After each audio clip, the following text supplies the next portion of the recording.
Okay, good morning everyone. Welcome to my channel on YouTube. This is Catfish Place. My name is Biodun. Today I'll be taking you through feed. There's a training I was doing yesterday and I have some questions on how to manage your feed and what requires in feed formulation and local branded feed.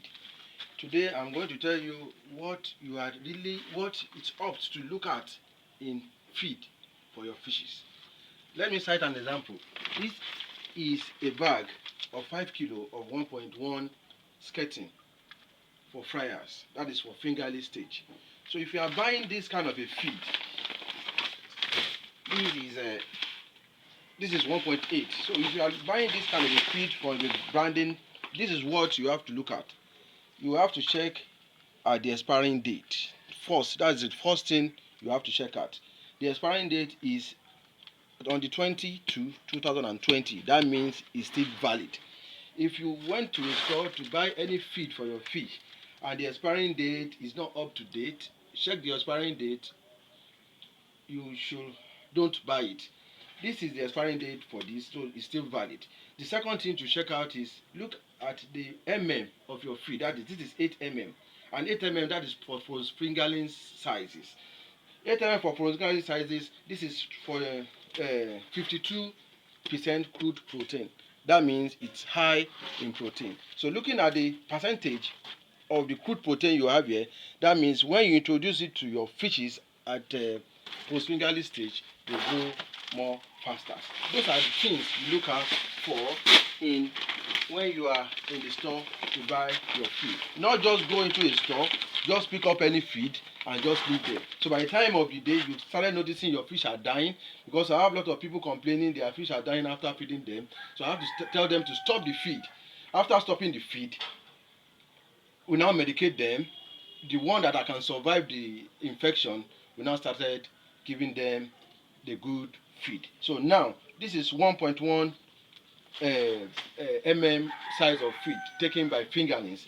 So if you check this one too, the first thing you look at is the expiring date. That means the expiring date is 16/0/2020. That means the expiring date is still valid. After then, you check the CP.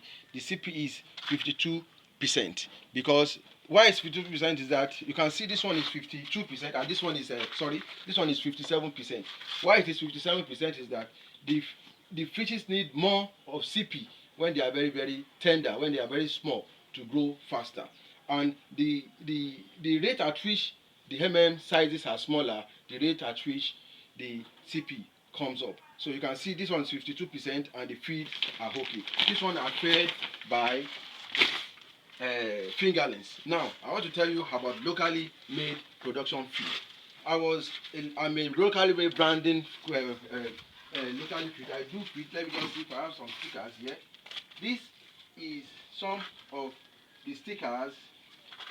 These are some of the stickers for our 4 sizes of feed. So if you can check this now, in this sticker for our 4 food, we have close about 45% CP for your feed. So that means this is the sticker for our locally made feed. So as you can see here, this is our 2 this is our AG whales 200. That means our 4 size of locally made feed.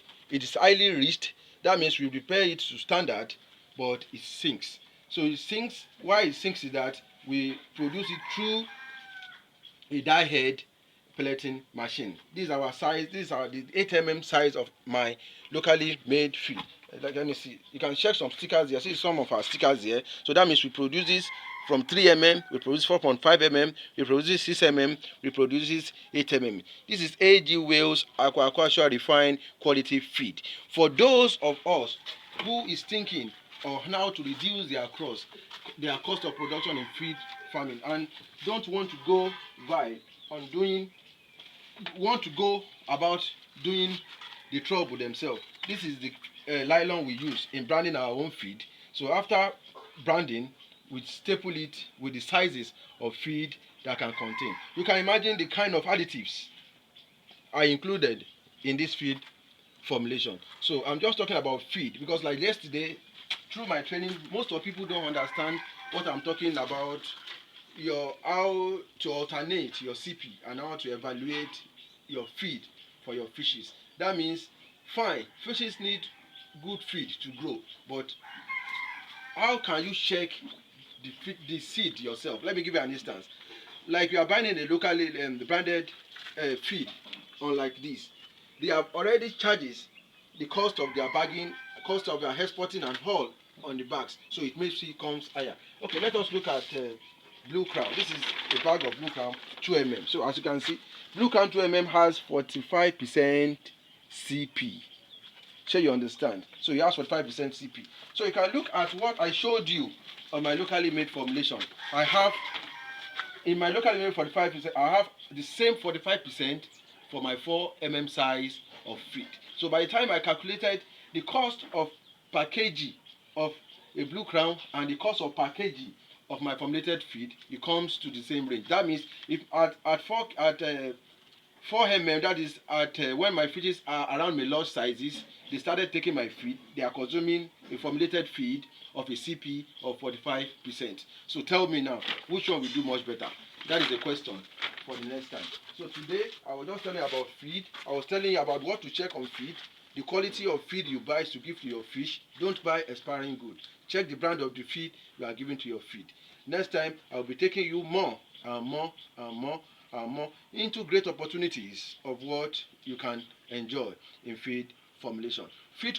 Meanwhile, let me tell you something. Feed formulation is still remain one of the best feed to give to your feed, because in feed formulation you know what you are doing your feed, you know what you are giving your feed. But the problem we have here in Nigeria is that we don't have laboratory to test our material. We need laboratory, we need government to help us in building that to step our materials. When you test your material and your materials, that means the CP that is required for your material is what you find inside, you can formulate a good and nutritional feed for your fishes, and they do much better and grow much better. The most things I enjoy about feed formulation, as you can see in my feed formulation here, there are a lot of vitamin C, retain mineral, sustainable inside. That you understand. The amino buffer is okay. I prevented it with the mold, with a solid mold that can make it bind very well. What I so enjoy about it is that I medicate my feed. By medicating it, it's very, very difficult for any disease to enter into your fishes. This is an opportunity for us to tap into. If you want to go into feed mailing, you can consult me. I will help you build it up. It's a fast growing business, no matter what you do. I still tell you, feed formulation still remains the best. If you can produce a huge quality for people to buy out there, people will patronize you every day. What is feed business? That is where people are making mistakes. In fish business, there are a lot of areas in making money in fish business, but most of us just thought putting fishes inside water, raising it for 6 months and start selling it is the only avenue in fish farming business. No, we have a lot of opportunities to do that, a lot of ways in making serious money in fish farming business. Feed mailing is an aspect that you can make well over 300% of your returns in fish business. So I will encourage us, I encourage us to follow up with my training on feed formulation, so that you can so that I can understand what I'm talking about. I'm just using this opportunity this morning to tell you about most of the analysis that I've been putting on my feed trainings for people to understand what and what to check out, what and what to look out for in feed for your fishes. Thank you very much. I will update you more.